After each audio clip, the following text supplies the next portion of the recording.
So, in the last class we have discussed about application specific instruction processors and gave DSP as an example for that, microcontroller to be another example for that.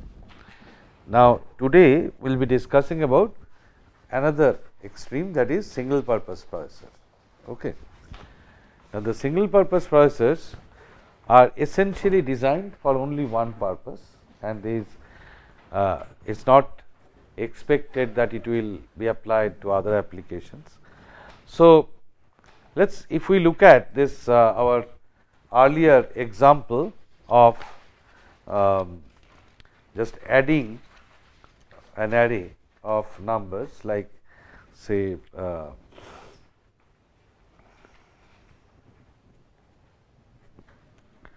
total is total plus n I, and this is something that I am doing in a for loop. If I go on doing this, then for this for loop I need an index, right? I need some index for the for loop, and I need a variable total and some data memory, and this index is the same as this index. Okay. Are all of you with me? Right. So, if I want to implement this, then it is sufficient to have a data path which need not have many registers or many variables, many locations. It will have one register to hold index, another register to hold the total amount, okay. One arithmetic operator, that is addition, I do not need an ALU for that, and the data memory which is holding that array n, that is all. And my controller will be a very simple controller which will have a control logic and a state register which will execute this loop, right. So, that is much simpler and dedicated. And going to the next one, you can see that I can also look at a custom single purpose basic model to look like this, where I have got a controller and a data path. For any circuit or any system that we develop, there will be two parts, control path and data path. The control path will have external control inputs and external control outputs will go out. On the data path, there will be data inputs and external data outputs, and the data path and control path will be interacting with each other. For example, if we look at this diagram, the controller will consist of a next state and control logic. All of you have done state machine design, where you have got the next state table. So, the system is in a particular state, and given a particular input, you transit to another state. So, there will be inputs coming to this next state, and on the data path we will have registers and some functional units. That is what we have seen. Now, we will try to design a simple single purpose processor, and in the process we will look at the process by which it is done. Okay.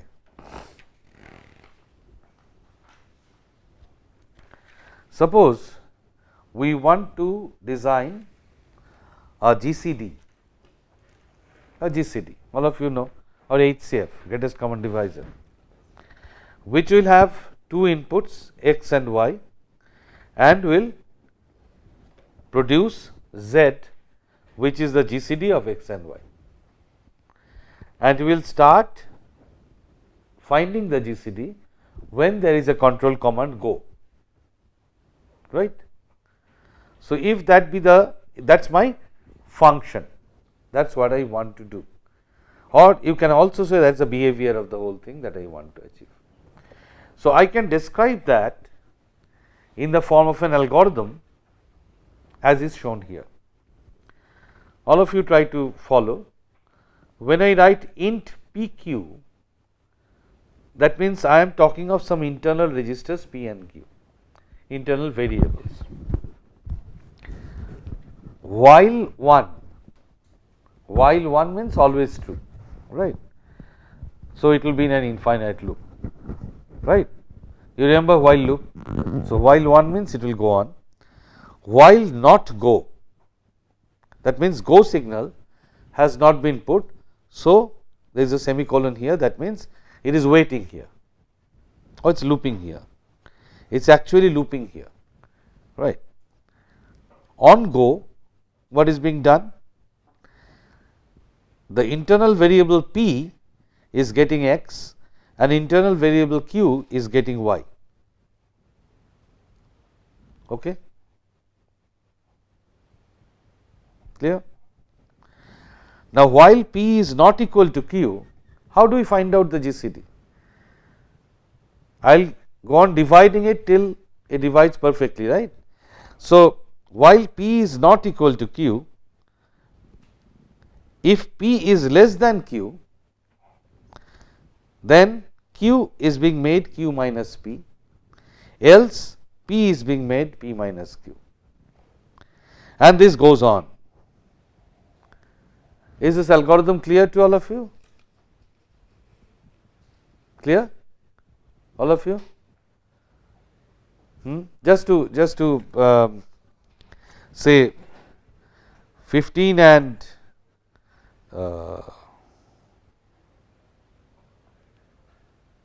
3 if I do, then 15 and 5, 15 and 10. So, these are not equal. So, I will divide, which one is more? 15 is more. So, I will divide 15 minus 10. So, I will get 5. Okay. So, what is being done here? While p is not equal to q, this is, while this is p and this is q. Okay. P is not less than q. So, I make it p assign p minus q, and I go on doing this while p is, as long as p is not equal to q. Ultimately, I will come down to 5. So, that will be the GCD. Okay. Now, this is the behavior that I have got. Now, this behavior I have to implement in a single purpose processor. That is my objective. How do I go about doing that? Okay. Now, if I look at this program, this program has got an inherent, or there is an embedded state flow inside this. I can draw that state machine like this. Both of these are now being kept side by side. You can see this.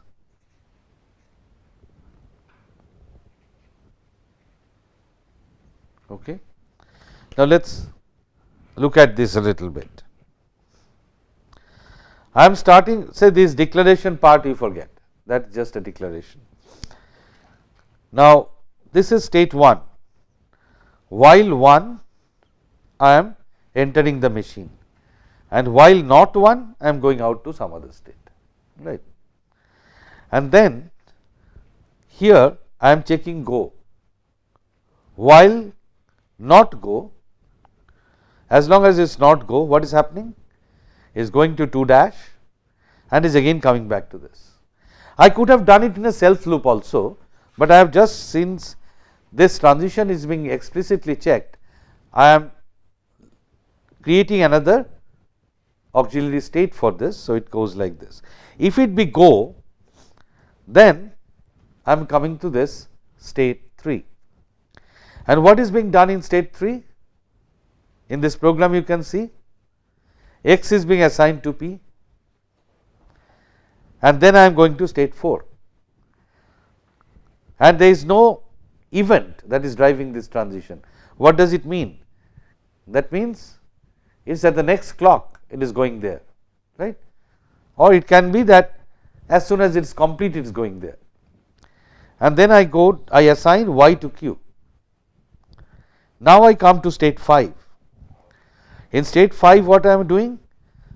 I am checking whether p is not equal to q. If p is not equal to q, then I am going to 6. Otherwise, I am going out of this loop and coming here to state 9 where Z is being assigned P. Z is the GCD, and then I am going to the final, again going back to the earlier state. If P is not equal to Q, I am coming here, and then two conditions can occur, either P is less than Q or Q is less than P. Accordingly, I am going to say state 7 and state 8 or state 8, and there I am assigning Q to be Q minus P or P to be P minus Q. So, this is a state transition, finite state transition diagram for this algorithm. Now, I just give you a minute to just understand this. I am keeping these two side by side.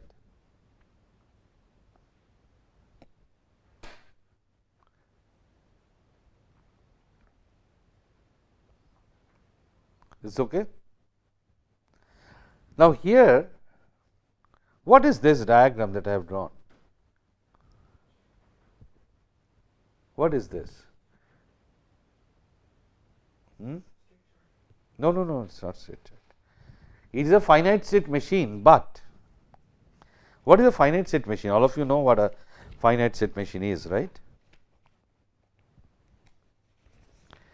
All of you know what a finite state machine is? A finite state machine consists of a finite number of states, and so there are some states,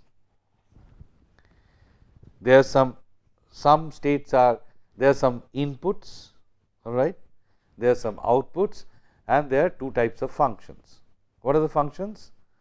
One is a state transition function, say tau, that is taking you from one state Si to Sj. Another function can be delta, which is an output function that is given a particular state and is giving some particular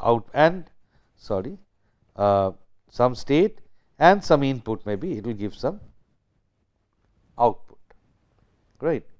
So, I am in a particular state S0 on a particular event, I can come here. So, that event can be E1 and there may or may not be some output. It can be, say for example, you are using a vending machine, okay. You put a coin. Let's draw a quick vending machine state diagram or state machine for a vending machine. A vending machine, suppose, takes 50 paisa coins and 1 rupee coin or 2 rupee coin. These are three possibilities, can accept only these three, and on 1 rupee 50 paisa you get potato chips, and on getting 2 rupees, how nice it would have been, right, and for 2 rupees you can get a Coke, all right. So, if that be the case, we start from state S0 and you have got three options. You can put a 50 paisa has been inserted, that is an event, or you could have put a 1 rupee, or you could have put a 2 rupee. Accordingly, you are coming to another intermediate state, and at this intermediate state, this is an intermediate state and you are not getting anything here, because nothing is there for 50 paisa. When you come to 1 rupee, you are also coming to another intermediate state, maybe S1, this is S2, and suppose you are here, you came here and you place another 50 paisa, then you come to this state, right. And if from here you pay 1 rupee, then you are coming to another state which can be a final state, provided. So, you are coming S1, S2, S2, S3, S2 is already here, S3, and then you can do one thing. You can say, when press the button potato chips and you get the potato chips, and that is the end. Or you have paid 1 rupee 50 paisa and you pay another 50 paisa and you come to this state, right, because you have paid 2 rupees, and then you press Coke. So, you come to another final state, delivery state. Similarly, from here 1. So, from here you can put another 1 rupee, or you can complete this, right. You can further complete this. Now, this machine has got the states designated, the events designated. Here, for example, and in some cases, along with the events, when it is making a transition from this state to this state, it is, say for example, PC is coming to this state. Here there is an output, deliver, what was this? Potato chips. I have pressed potato chips, so there is an output for this. So, there can be an output, there can be a state transition for some event, okay, and a set of states and some inputs. But what we had, so that is known as finite state machine, all right. And how do we represent this? We represent this as a table. It is known in digital logic class.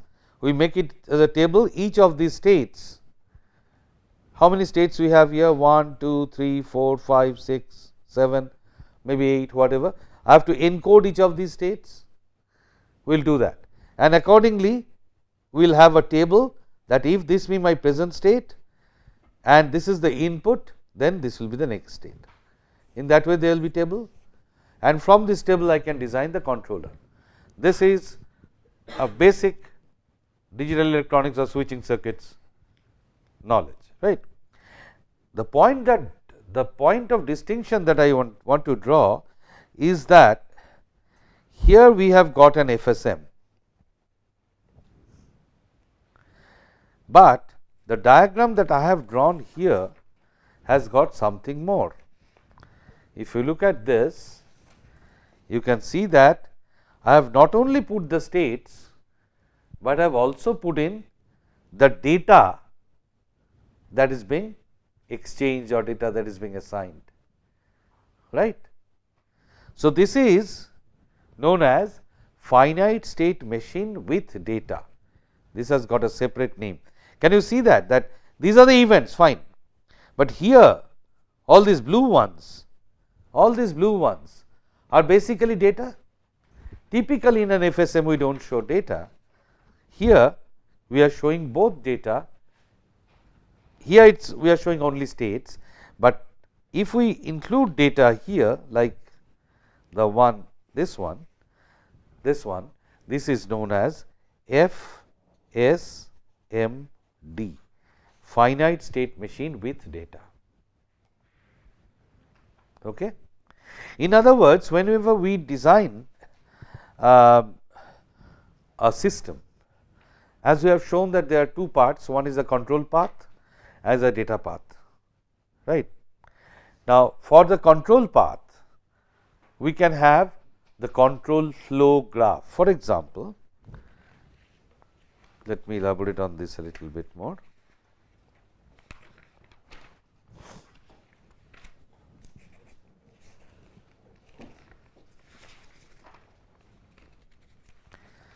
We have got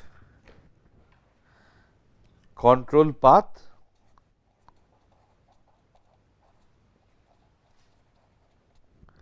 and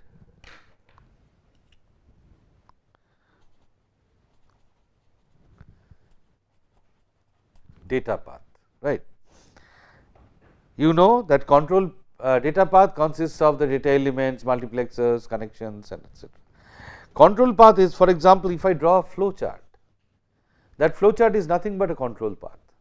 Say I come here and I read something, then I take some decision x greater than y, say here read x, read y. Accordingly, I take this path or I take this path, right. If I come here, then I take another decision something, and based on that I may go up here. So, what is this thing doing actually? This flow chart, it is actually dictating from which state to which state the machine should move, right. If it comes here and meets with a particular condition, it will go back. If that condition is not met, maybe it will come to some other computation area, maybe here. So, it is actually, I am not so much concerned about what is the value of x, what is the value of y, what is the value of any other variable, I am not concerned. Here there is some computation on z, maybe. I am not concerned, I am just concerned in the flow chart which are the paths which are explored. On the other hand, the data path is actually showing the data operations. For example, a typical, this is a flow chart,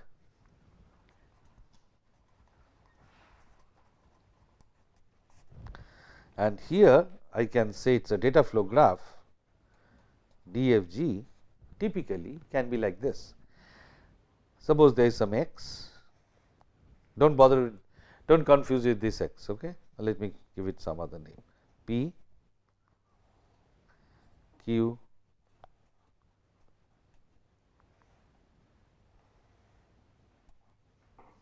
R comes,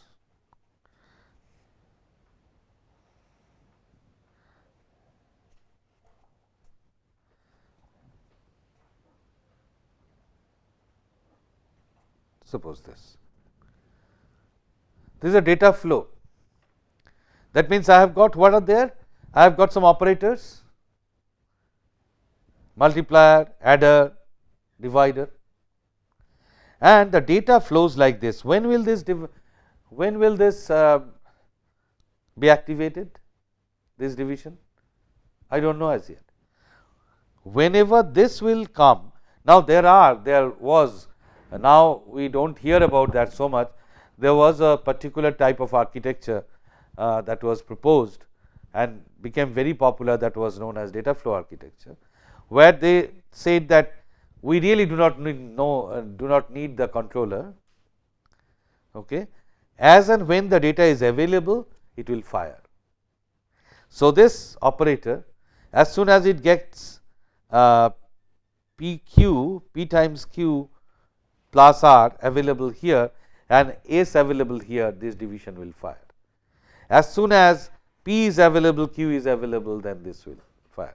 But normally those of you who have done some design, you know that this P or Q will be coming on some registers, and those registers will have some path to the inputs of the multiplier, and I am using some other color. They have not given me the red color. So, I am even writing the blue color. This here something will come. What is that? What is coming here? Huh? Control signal. Yeah. So, it is the control signal coming, saying that, hey, do the multiplication. The registers will then be taken here. Also, maybe they will find later that also multiplexers need control. So, similarly, you will need some control signal here, you will need some control signal here, like that. Now, these blue lines are all coming from the control path, and this data path is being activated by the control path depending on the control logic. Okay. So, what is there in our FSMD? In our FSMD, in a way we can say that the control path and data path have both been merged. So, in the parlance of this, control path is known as control path and data path combined is known as CDFG, control and data flow graph. Okay. Now, so this FSMD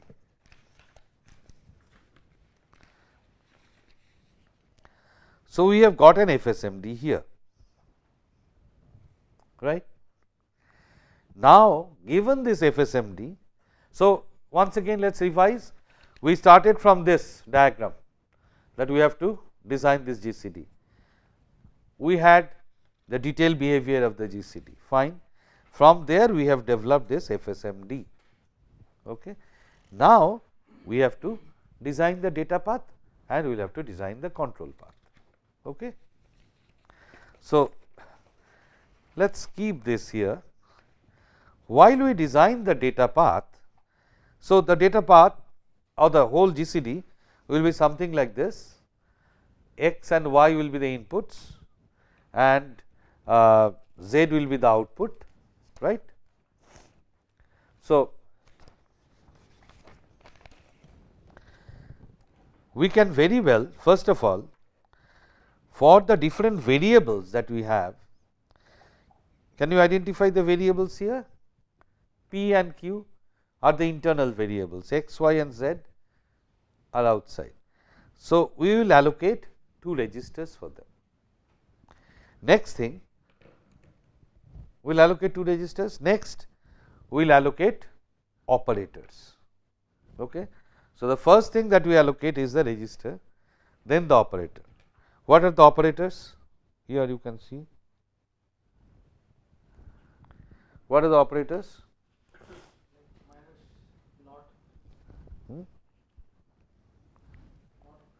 Not equal to is 1.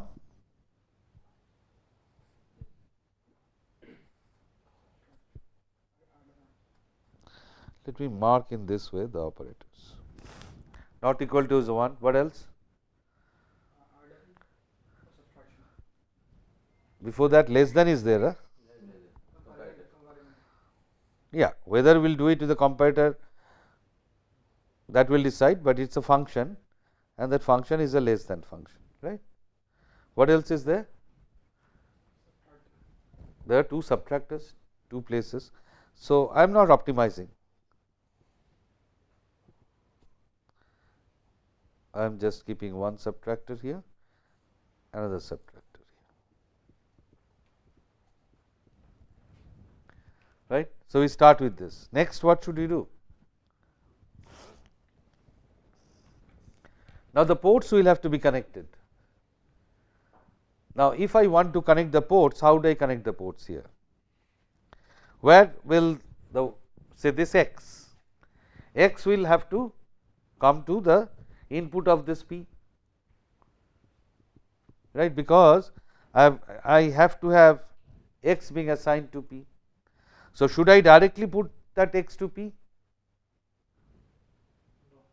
Why not?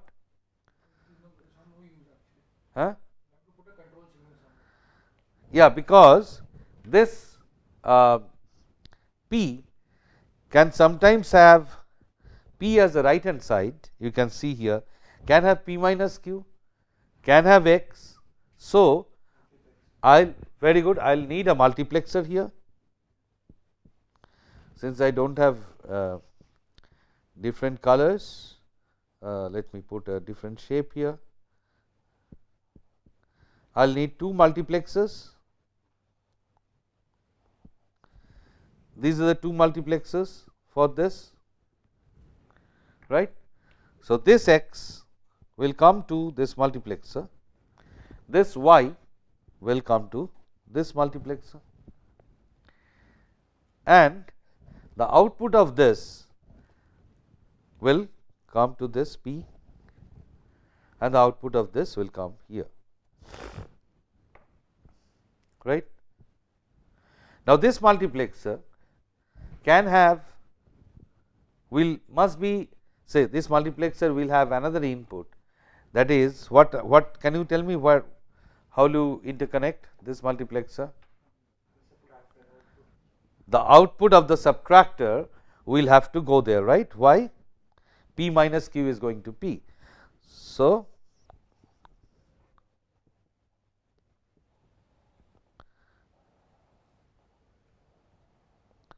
the output of this subtractor will have to go here, and accordingly I will have to put in some control signals here, and that control signal could be select X, I call it X select,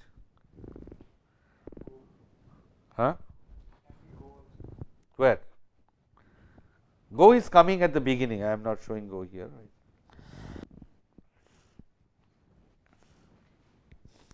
Now, from here it can come to this, P is coming to this, P is coming to this, P is coming to the subtractor, and P is also coming to this subtractor. This here, sorry, this should go to the right one, because this is doing Q minus P, this is doing P minus Q, and this Q is coming to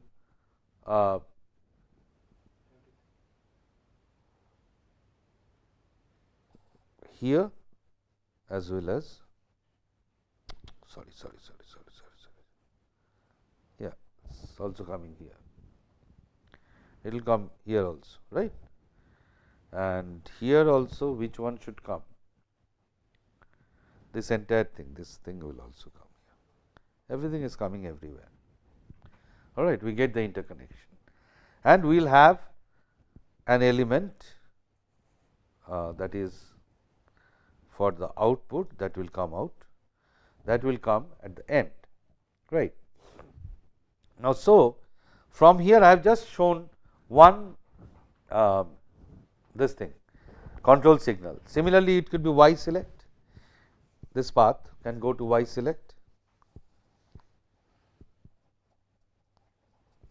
and that will connect to this multiplexer, right. Here what will be the control signals coming here? Here what will come? What can come here? This P's input can be what? Either this X or this Y. So, it will have either load X or load Y, isn't it? This P is either having this or having the subtraction result. So, it will also have some control signal coming here, one is maybe X load, another is Y load, X load coming here and Y load, yeah.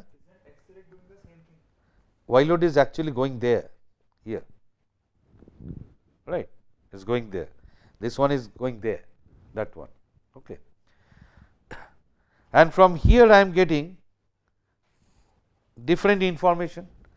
What are those information? X not equal to Y, P is not equal to Q, like that.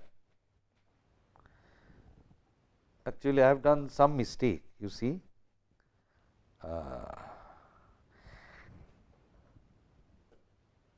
It is okay. This is P and Q, right? P load and Q load. I am sorry. P load and Q load, and here we will find what? This is not equal to. So, this will be P not equal to Q. This signal is coming up. Similarly, from here P less than Q will come up. Okay. In that way, all these data paths will come up. All right. So, what is gradually becoming more and more clumsy, but it is a simple circuit. You will of course not do it manually, but what is happening here? I have created the data path, the elements, and I have created the interconnection, and on this side I am putting in the control paths. Now, when I get the control path, then my initial controller specification was here, this will be further modified. This will be further modified. Now, two things will happen. I will quickly show that, keep it here, and I am quickly showing you this. How do we create a controller? See, this is exactly the same except for the nomenclature. I was using PQ and here there is XY. This is taken from again the book by Frank Wahid, which I recommended you. Now, you see, this was my initial thing and I have designed this data path, the thing that we did so long. Okay, this is the one that we have done now. This is same as this, and from here we have got these control paths coming out, control signals. Now, the controller, which was just the graph, has now been state encoded. What does it mean? How many states were there in this? 10. 1, 2, 3, 4, 5, 6, 7, 8, 9, 10. So, I need 4 bits for 10 states. If I want to encode, I need 4 bits. So, this 0, 0, 0, 0, 0, 1, etc., etc., etc. For now, within each, say for example, in state 3, what was happening? xi was the input, or in my case it was x being assigned to p. In my case it was this one, state 3, x is being assigned to p, all right. So, for that, in state 3 we have to generate x select and x load, right. That, sorry, now this x is actually p is getting that. I am selecting the x and getting the p. All these signals will come here. Now, here everything has been shown as x. I wanted to distinguish between them. So, similarly, here are the control signals that are coming up. As soon as XL is 0 generated from this state, here a 0 comes here, right. X load 1, X load 1 comes here. That means what? This path will be selected and it will be loaded here. Clear? Similarly, when I find here at 5, I check x is not equal to y or p is not equal to q, then I go somewhere else. Now, p is not equal to q will drive me out, but p not equal to q is 1, that means p is not equal to q will bring me here. So, here I am putting in all the control signals, okay, and this part will next be synthesized. This diagram, I can either optimize this or I can synthesize it as a finite state machine. So, thereby I will be getting the control path as well as the data path, both, right.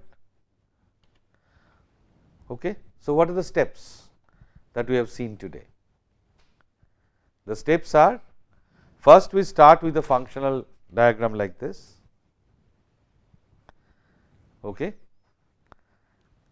and then take the behavioral algorithm, then convert that behavioral algorithm to an FSMD, okay, and then looking at that FSMD carefully, we start designing the data path. And in order to do the data path, what do? We first, for each variable, we allocate a register. I have not optimized, you can see here that there are 2 subtractors, but both these subtractions will not be simultaneously active. So, I could have optimized, I have not done that, avoided that complication. Whatever I have got here, then I have to achieve the interconnection through the multiplexers, okay. And in order to activate the multiplexers and the data elements, I need some control signals. Then I move back to the FSMD and do this state allocation and also write down what are the signals that should be generated. These signals will be just as I had shown an FSM is making state transition. While making the state transition, it is generating the outputs, and those will be this X cell, X select, X load, etc. And once I have this, I will make a table out of this, and then I will put it, synthesize it. Now, for complicated machines, we will of course won't do it by hand, that will be error prone. So, we have got several synthesizers, state machine synthesizers, which we will be using. Okay. So, this is the way we go about designing a custom IC, custom processor, single purpose processor.